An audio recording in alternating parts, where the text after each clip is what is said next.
Ladies and gents and the rest. So Season 14's PvP situation looks pretty bad, as always. We're going to rate heroes by looking at how many modifiers they cover, how many modifiers benefit them, and how easy or hard it is to play them. Alright, so I have modifiers right here. As you can see, I scratched the ones that don't really make any difference at all. Like this is a clean fight, nothing. Ward, nothing. Adrenaline rush, nothing as well. So these are the towers, these are the enchants, these are the whatever, the other enchants, right? And this is how it's gonna go. So, number one, let's take a look at the heroes that are unplayable this season. There we go. So D tier is not a D tier. It's like the lowest tier that you can have, which it's not. Instead of D, we're supposed to have like a toilet sticker or something. So these heroes are completely unplayable. You can get 15k with them, but when I say unplayable, I mean there's no way to get the top 100 with this stuff, all right? And most of them don't even have any chances. Like, for example, Hogger. Hogger has been buffed, however, because of Arthas, which we'll get to that. Hogger is not is unplayable because he's a melee unit, and any melee unit turns into a piece of garbage when he fights Arthas, right? Now let's actually rate the rest. Arthas, I mean, everybody understands what's happening. Let's take a look at the modifiers. Arthas is really good for this because he's armored and he's skeletons as well. Really good for this. Really good for pretty much everything. This thing, however, is supposed to be a hard counter for melee armored units, right? Wrong. This is not a counter for the Lich King. And he is still a top choice for Dragon Towers. That makes him an S tier hero. However, this is not an S tier hero you should invest in because 99% is going to get nerfed, and when he is nerfed, we don't know where exactly he's going to end up. So again, we'll talk about it at the end. He covers absolutely all the modifiers. He benefits from everything. There is no bad modifiers for Arthas right now. So Arthas is the only S tier unit that we have. He is not, like I said, not the best among equals. He is the only one. Let's keep going. Anubarak. Anubarak, I think he's the C tier. Let's take a look at the modifiers. Doesn't work with this.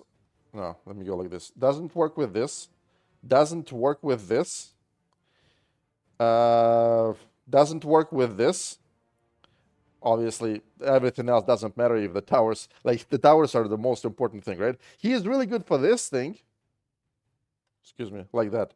However, there is a lot of counters in a unit and hero selection to counter all the Anubarak's powers. If Anubarak ever becomes meta, you take Witch Doctor, Polymorph with Explosion, and Spiders, and you pretty much countered everything that Anubarak can spawn, right? Only really, really good like people who exclusively play Anubarak can perform at the high level. So Anubarak is only good for this tower, for a piercing tower, but a lot of heroes are good for it. There is a lot of alternatives. That's why Anubarak cannot get higher than C tier. You will see why it's C and not B. Thalnos. Thalnos is an absolutely solid A tier choice. Let's take a look at the modifiers. Thalnos has been reworked, as you know. And top tier choice. Top tier. Amazing. Amazing. Amazing. Well, it's good for this, but for siege towers, he's a little worse than he is for piercing tower, for example, right? Or for dragon tower. Thalnos is the only hero that has percentage lifesteal in the game. I expect him to be even stronger than Arthas at the end of this season because we're going to have Heroes Resolve, Gold Rush, and Siege Towers at the end. And so, yeah, Thalnos is a solid A tier choice. If you invest in Thalnos, you can't go wrong, and that is exactly what I'm going to do in terms of Valor and the legendary upgrades. And on top of that, Thalnos is not really hard to play as long as you understand the priorities. what like ancient you have to kill Ancient of War on time and stuff like that. Thalnos is really good, and his talents are now there are talents where you don't even need to cast spells on time. You just need to buff his level. You know, the one that gives you 2 levels instead of one if you cast a 3 gold spell. So yeah, there are strategies with Thalnos, like brain dead strategies as well. Charlga. Charlga is a C tier in my opinion because she is she is okay for all 3 towers, but she is okay for everything. That's the problem. Unless you like really strong, really good Charlga player and you love Charlga, you're not gonna get far with her, right? There is no special powers, the Charlga has that they can help you. So that's why she's C. Drakkisath. Drakkisath, in my opinion, is a B tier choice. Let's take a look at why he is B tier choice. He is not good for a siege tower like this. Yoink, yoink. However, he performs extremely well with this, with this, with this. Well, these modifiers, we don't really care about them because it's not bad, it's not good for him. The problem with there's only one problem with Drakkisath. Two problems. He is really, really hard to play, and he is not good for a siege tower because when he gets to your core, his backline will be killed by a siege tower. And when Drakkisath is alone, he is not really, he's not a threat. That's why he covers 2 out of 3 towers, and he's hard to play. So if he would cover 2 out of 3 towers and he would be easy to play, like Thalnos, for example, he would be an A tier. But since he's hard to play, he is a B tier. All right? I hope you understand the logic. Jaina.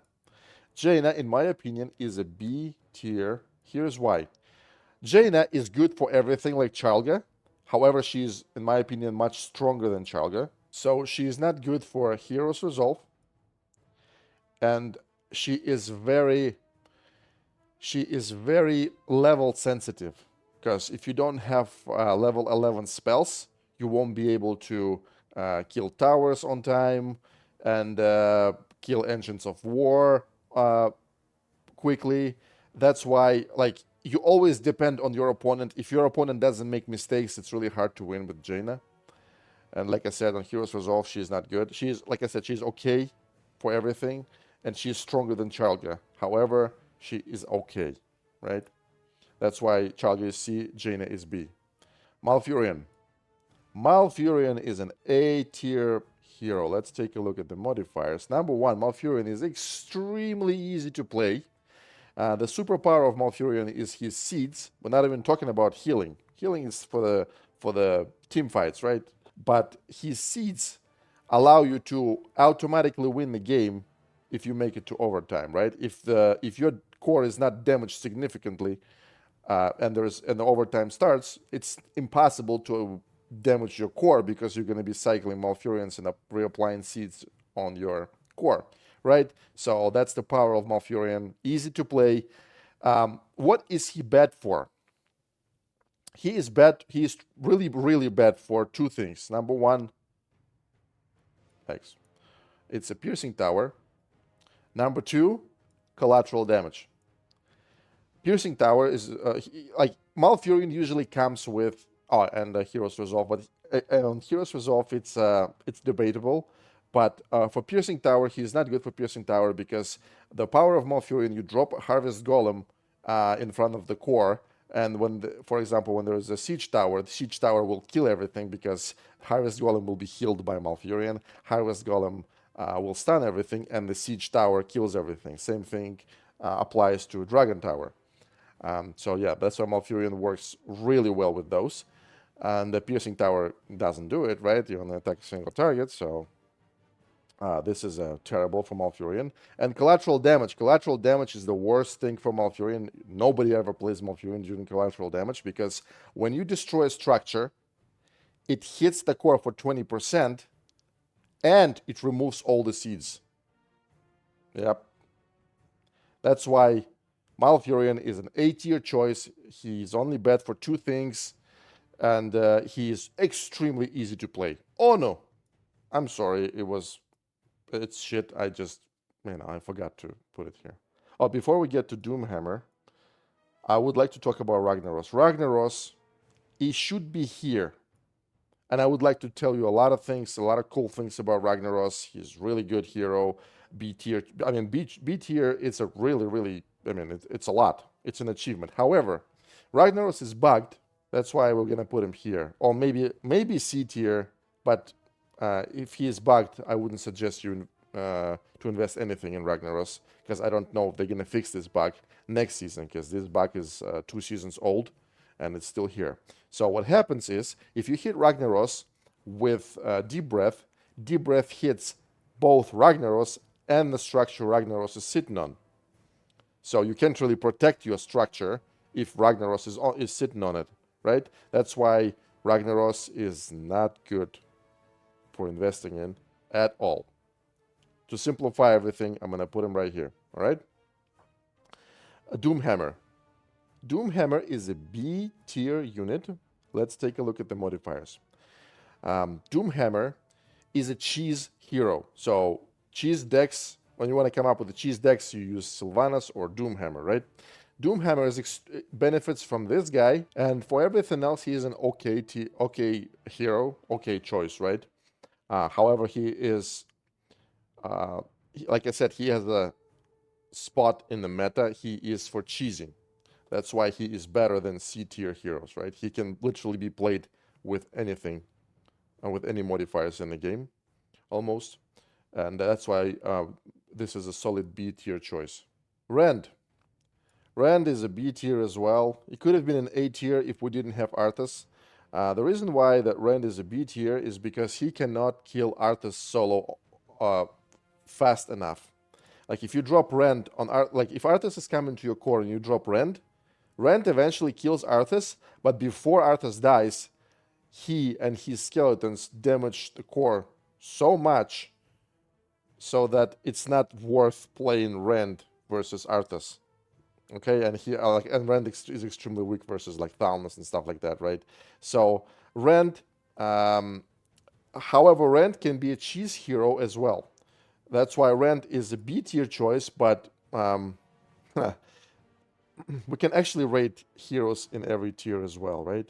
So Rend is better than Doomhammer in terms of number of use cases. He may be even better than everybody else here. He would be the worst A tier choice and the best B tier choice. This is where we're going to put Rend. He is always good. Very few people can climb to top 100 with Rend nowadays. But last season we had Heroes Resolve, but the most popular deck versus Arthas was cheesing with Rend. So keep that in mind. Rend is a really solid choice, B tier choice, however. Sylvanas. Sylvanas is a B tier hero, but she is, I would put her, well, it's a personal preference, so let's not complicate that.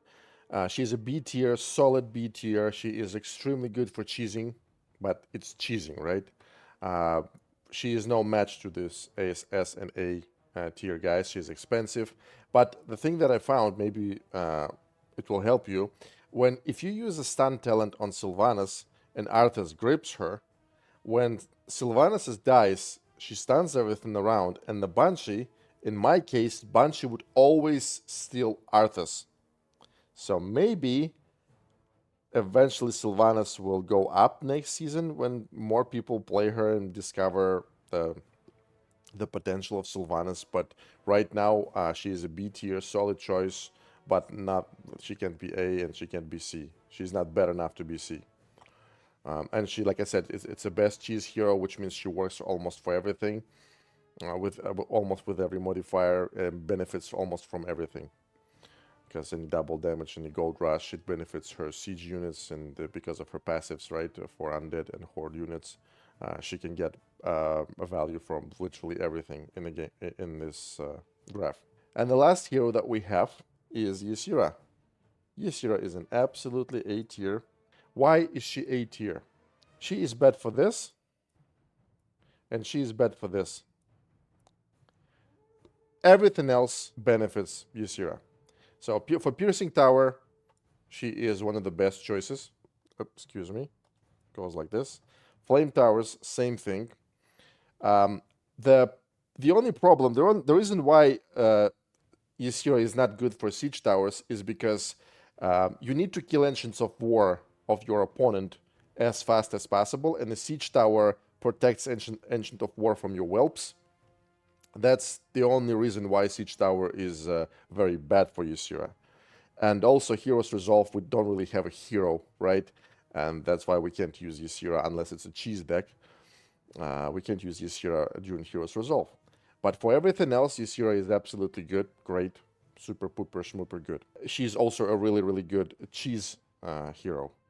That's why she is a solid A tier choice. And she has hard counters in her arsenal, hard counters for Arthas.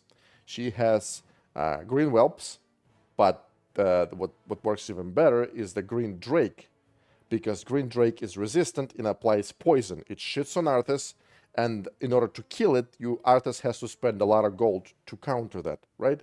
And there we have it. My tier list for this season. Like I said, I would not invest in Arthas because he will be nerfed 100%. And if they nerf him, he might end up in the toilet tier, right? If I was somebody who has a tight budget and needs one deck or one hero to always work, I would go with one of these three. Pick the one you love the most in terms of play style. Maybe you like somebody in the lore or something like that, and invest in one of these three. If you're assholes, invest in Sylvanas or Doomhammer, right? But don't ever let me tell you what to do. I mean, in terms of efficiency, Malfurion and Ysera. Oh, I mean, Ysera is really good. He's very fun to play, but Malfurion is very boring shit, but extremely powerful. And like I said, he is only bad for like two things, right? Piercing Tower and collateral damage. I probably forgot something, as always. And yeah, so unit tier list is coming a little later because there's more units, right? It's like 92 units. That's all.